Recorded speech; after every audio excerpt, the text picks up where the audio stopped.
Birinchi savol. Termometr nimani o'lchaydi? Havo haroratini. Haroratni to'g'ri, ominaga qo'yasiz. Avtomobil rulini o'ngga burganda qaysi ballon umuman burilmaydi? Orqa balon. Oldidagi chap balon. Oldindagi o'ng balon. Zaxiradagi ballon. Ikkalasiga ham qo'yasiz. Birinchi bo'lib kosmik fazoga parvoz etgan shaxs. Yuliy Gagarin. Qizga qo'yasiz. Ozodlik haykali qayerda joylashgan? New Yorkda. New York. Ikkalasiga ham qo'ymaysiz. O'zbekistondagi eng baland tog'.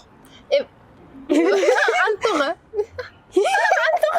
Hazrat Sulton. Ikkalasiga ham qo'ying. Qaysi dengiz Illiq dengiz nomini olgan? Qora dengiz. Qizil dengiz. Qizil dengiz, Sariq to'g'ri. dengiz ham bor edi. Qo'yasiz. Yer yuzida qaysi tog' dunyo tomi nomini olgan? Alp. Everest. Himalay. Himalay, to'g'ri, ominaga qo'ying. Taxminlarim to'g'ri chiqib qolgan. Risk to'g'ri. Eyfel minorasi qaysi daryo bo'yida joylashgan? Fransiyada. Parij. Qaysi daryo Sena bo'yida? daryosi bo'yida Daryo joylashgan. bormi? Ikkalasiga ham qo'ying.